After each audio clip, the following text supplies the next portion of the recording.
नमस्कार, मैं हूं आपके साथ मयंक। आज 11 अप्रैल है और ईरान और अमेरिका के बीच इस्लामाबाद में बातचीत हो रही है। लेकिन इसी बीच बड़ी खबर है इजराइल से। इजराइल के 4 शहरों में भयंकर हमले हुए हैं, जबरदस्त हमले किए हैं और हिजबुल्लाह ने लिया है बड़ा बदला। देखिए, कल आईडीएफ ने जिस तरह से हमले किए लेबनान में, बेरूत में और दक्षिणी लेबनान में हिजबुल्लाह के कई ठिकानों को निशाना बनाया गया। उसके बाद पिछले कुछ घंटों के अंदर हिजबुल्लाह की तरफ से बड़ा अटैक हुआ है इजराइल में। हाइफा में, साफेद में, किरियत शिमोना में और गैलीली, इन 4 इलाकों में ड्रोन्स और मिसाइल्स और रॉकेट से हमले किए गए। हाइफा की बात करें, हाइफा में इजराइल के नेवी बेस के ठीक ऊपर एक बैलिस्टिक मिसाइल गिरी है। देखिए, ये मिसाइल ने हिट किया बेस को। ये देखिए, बड़ी सारी मिसाइल्स ऐसी फायर हुई हैं, ड्रोन्स अटैक हुए हैं, रॉकेट अटैक हुए हैं, जिसको कई को इजराइल के डिफेंस सिस्टम ने रोका भी है। लेकिन मैं आपको उन जगहों के बारे में जानकारी दे रहा हूं जहां पर हिट हुई है मिसाइल। बताया जा रहा है हाइफा में इजराइल के नेवी बेस के ऊपर एक हाइपरसोनिक मिसाइल से अटैक हुआ, जिसने नेवी बेस को हिट किया है। यह हाइफा का हाल है। आप देखिए, साफेद से तस्वीरें सामने आई हैं। यहां पे कई जगह पर रॉकेट्स गिरे हैं और एक बिल्डिंग पर भी रॉकेट गिरने की तस्वीर आई है जिसमें आग लग जाती है। इसके अलावा किरियत शिमोना में भयंकर अटैक हुए हैं। किरियत शिमोना में कई जगह सड़कों पर, बीच में जो है वो गड्ढे हो गए हैं। आग की तस्वीरें आई हैं, कई गाड़ियां तबाह हुई हैं। जो 300 से 400 लोगों का कत्ल किया गया लेबनान में, उससे हिजबुल्लाह बेहद नाराज, बेहद गुस्से में और लगातार जो है हमले हो रहे हैं। इसी तरह गैलीली में भी जो है वो तबाही की खबरें आ रही हैं। गैलीली को भी निशाना बनाया गया है। यानी 4 जगह ऐसी हैं इजराइल की जहां लगातार पूरी रात हमले होते रहे।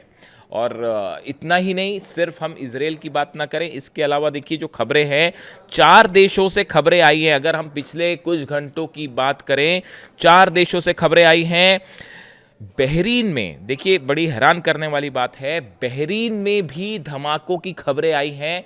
हालांकि ईरान की तरफ से, आईआरजीसी की तरफ से बयान आया है कि बहरीन में जो हमला हुआ है उसमें ईरान का हाथ नहीं है और आईआरजीसी ने हमला नहीं किया और ये फॉल्स फ्लैग ऑपरेशन भी हो सकता है। यानी कि जो बातचीत हो रही है उसको डिरेल करने की कोशिश हो सकती है, ईरान का ये कहना है। लेकिन बहरीन में अटैक हुआ है, बहरीन में जो है वो आग की तस्वीरें सामने आई है। इसके अलावा कुवैत में ड्रोन अटैक हुए हैं। कुवैत में अमेरिका का जो बेस है उसके पास ड्रोन अटैक की खबरें आई हैं। वहीं आप देखिए उत्तरी तेहरान में भी कई जगह धमाके हुए हैं।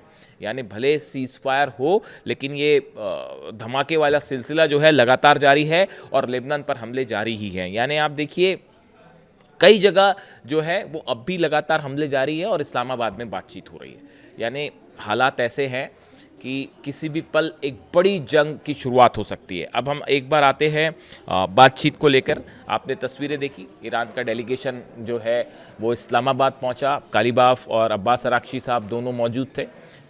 प्लेन से उतरने की तस्वीरें उनके सामने आई। सेरेना होटल में जो है वो बातचीत होगी। जेडी वैंस पहुंच चुके हैं, जेडी वैंस के साथ बातचीत होगी, उनका अपना डेलीगेशन साथ में है। लेकिन इस समय जो खबर आ रही है इस्लामाबाद से, जो अंदर की कुछ खबरें हैं, देखिए, जंग की सूरत में अब किसी को, जहां तक जंग का सवाल तक, किसी के मन में अब ये डाउट नहीं है। पूरी दुनिया इस बात को अब मान चुकी है कि ईरान ने अमेरिका और इजराइल को, दोनों को झुका दिया। ये जंग के हालात है। जितने स्ट्रैटेजिक आप एम्स देख लीजिए, ईरान ने सब के सब पूरे किए और किसी भी उद्देश्य में अमेरिका जो है वो सफल नहीं हो पाया। वो आप सब जानते ही हैं, पूरे बेस तबाह है और जो है हॉर्मूज पर कब्जा है, सब कुछ है, ये आप जान रहे हो, पुरानी बात हो गई। अब देखिए, इस बातचीत में भी अब विदेश नीति के स्तर पर भी ईरान की बहुत बड़ी जीत हुई है इस्लामाबाद में। अब आप पूछेंगे कैसे हुई है। ईरान ने बातचीत के लिए बड़ी साफ शर्त रख दी। पहली बात यह कहा कि ईरान की जितनी संपत्ति फ्रीज की गई है उसको रिलीज किया जाए। देखिए, इस समय एक बड़ा उद्देश्य यह भी है कि ईरान में जो तबाही हुई है उसके बाद वहां पे लोग बड़ी मुश्किल हालात में हैं, उनको राहत मिलनी चाहिए। ईरान में तेजी से हालात सामान्य करने हैं, ये बड़ा एम है ईरान का। उस लिहाज से ईरान की जो संपत्ति है, एसेट्स हैं जो कि फ्रीज किए हुए हैं, उनको डिफ्रीज किया जाए, उसको रिलीज किया जाए। इस चीज के लिए अमेरिका तैयार हो गया है। अमेरिका ने ये शर्त मान ली है। ये खबर अभी अभी आई है। देखिए, आज मैं वीडियो सुबह जल्दी अपलोड करता हूं, आज थोड़ा लेट किया मैंने, क्योंकि मैं इंतजार कर रहा था पुख्ता जानकारी आपके पास आए फिर आगे बढ़ा जाए। तो देखिए, ये है मामला कि अमेरिका इस बात के लिए राजी हो गया कि साहब हम आपकी संपत्ति जो है वो रिलीज कर देंगे।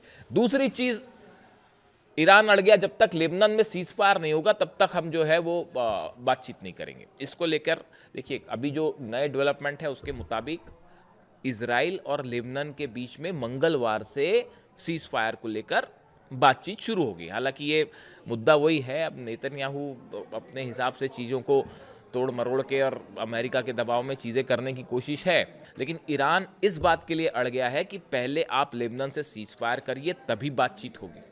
तो संभवतः जो हालात लग रहे हैं कि जल्दी ही इसको लेकर भी जो है अमेरिका झुक जाए, फॉर द टाइम बिंग तो कम से कम झुकी जाए और ईरान की शर्तें मान ले। इसके अलावा आप देखिए, हॉर्मूज को लेकर भी ईरान ने अपना प्लान सामने रखा है कि हॉर्मूज जो है वो पूरी तरह तो नहीं खुलेगा, हम अपने मुताबिक खोलेंगे, एक जहाज़ों की संख्या निश्चित कर देंगे कि ये 15 जहाज़ हैं रोज़ जो वहाँ से निकलेंगे। यानी हॉर्मूज को लेकर भी ईरान ने अपनी शर्तें रख दी। ऐसी जो प्रमुख 3-4 शर्तें हैं जो कि इस बातचीत को शुरू करने के लिए, ये डील की शर्तें नहीं है, आप समझिए इस बात को। वो शर्तें अलग हैं कि जो है यूरेनियम एनरिचमेंट का क्या होगा, 450 केजी जो यूरेनियम है उसका क्या होगा, न्यूक्लियर प्रोग्राम का क्या होगा, वो सब बातें अलग है। ये बातचीत शुरू करने की शर्तें थी, ईरान ने रखी थी कि भाई अमेरिकी सेना को पहले पीछे करिए आप, ये भी एक हिस्सा था। तो ये जो शर्तें हैं, ये इन पर जो है अमेरिका लगभग राजी दिख रहा है, जैसा ईरान की मीडिया से खबरें। ये ईरान की विदेश नीति की जबरदस्त कूटनीतिक जीत है, इसको मानना पड़ेगा आपको। देखिए, कूटनीति की जीत हर हालात के मुताबिक जीत और हार तय होती है। कोई ऐसी चीज नहीं है कि ये चीज जीत तय हो गई तो डील सफल हो जाने वाली है। मेरी व्यक्तिगत राय है, डील तो कभी सक्सेसफुल हो ही नहीं सकती, सवाल ही नहीं है डील सक्सेसफुल। ये तो बातचीत शुरू करने के लिए जो शर्तें थी वो मान गया अमेरिका, ऐसा अभी लग रहा है। अब देखिए, उसमें एंड टाइम पे कुछ परिवर्तन हो जाए तो एक अलग बात है, लेकिन फिलहाल ये ईरान की कूटनीति की जबरदस्त जीत है, इसमें कोई शक नहीं।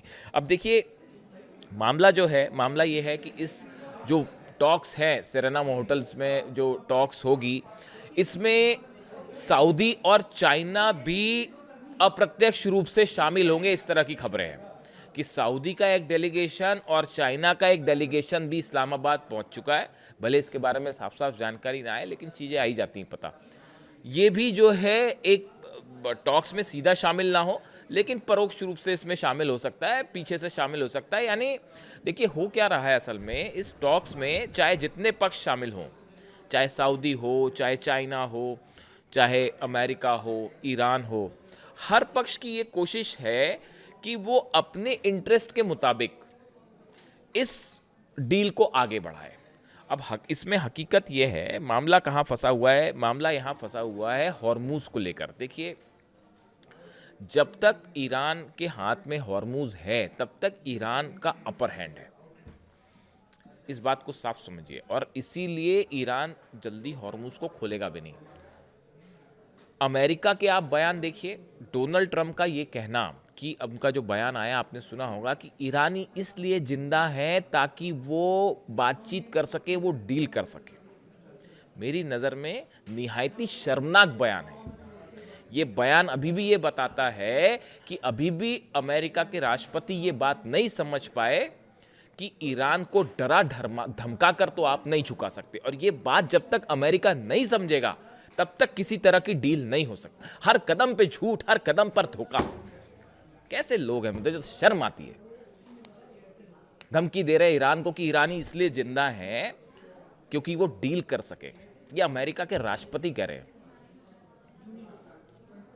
क्या कहा जाए। देखिए, ईरान में अली खामेनी साहब जो है सुप्रीम लीडर, उनका विजन एकदम साफ था। वो सब समझते थे किसकी क्या नियत है, कोई डील विल नहीं होने वाली। हर शख्स का मकसद यहां सिर्फ यही दिख रहा है कि कैसे ईरान से को फंसा के फायदा निकाला जाए, बस यही हकीकत है साहब। कोई एक भी पक्ष ऐसा नहीं है इस डील में जिस पर ईरान भरोसा कर सके। बताइए किस पे भरोसा कर सके? अमेरिका पे, जो 165 बच्चों पर हमला करके उनकी जान लेता है। सिर्फ तेल चाहिए इनको। हॉर्मुज में ट्रंप फंस गए हैं और गर्दन पकड़ ली है ईरान ने। बस हकीकत इतनी है। और जब तक ईरान के हाथ में हॉर्मुज है, दुनिया का कोई माइका लाल जो है वो ईरान को हरा नहीं सकता। ये भी हकीकत है। ये हर स्ट्रैटेजिक एक्सपर्ट इस बात को समझता है। और ये जो डील वील बातें हैं ना, आप समझिए इस बात को। इसीलिए अली खामेनी साहब कहते थे अमेरिका से बातचीत करने का कोई मतलब ही नहीं है। मुझे तो कभी कभी ये भी लगता है कि अगर उनका असैसिनेशन नहीं होता, वो जिंदा होते ना, तो वो अपना डेलीगेशन भी नहीं भेजते और बात ही नहीं करते इनसे। मुझे तो कभी कभी ये भी लगता है। किससे बात करोगे आप? नेतन्याहू से बात करोगे, इजराइल से बात करोगे, अमेरिका से बात करोगे? क्या बातचीत करोगे? तो खैर, अब हालात ये है कि बातचीत होनी है तो ये 4-5 शर्तें जो सामने रखी थी ईरान ने, वो फिलहाल ऐसा लगता है कि उसको लेकर बातचीत आगे बढ़ेगी। लेकिन अब सवाल ये है कि इस बातचीत में होगा क्या? ये जो बड़े मुद्दे हैं, uranium 450 kilo, nuclear program, missile program, ये सब चीज़ें ऐसी हैं जो एक दौर में, एक बातचीत में हल नहीं हो सकती। यानी संभावना ये है कि अगर बातचीत होती है तो ये फिर कई दौर की बातचीत होगी, जैसे पिछली बार 6 दौर की बातचीत हुई और बीच में हमला हो गया। तो ये कई दौर की बातचीत हो सकती है। हो सकता है कि पहली बार में खत्म हो जाए बातचीत, मना ही कर दे वो, लेकिन कई दौर की बातचीत हो सकती है। लेकिन इसके बीच में एक कॉमन मिनिमम प्रोग्राम जो है वो सामने आ सकता है कि हॉर्मुज से ऐसे जहाज निकले जाएं, या जो है वो फिलहाल अमेरिकी सेना पीछे हटे, इस तरह की मतलब हमले ना करे। इस तरह का एक बेसिक एजेंडा तय हो सकता है, जिस पे आज जो है वो किसी तरह की मुहर लग सकती है। इस तरह की खबरें हैं। लेकिन समझौते की तरफ वो अभी कहीं दूर दूर तक सीन में नहीं है।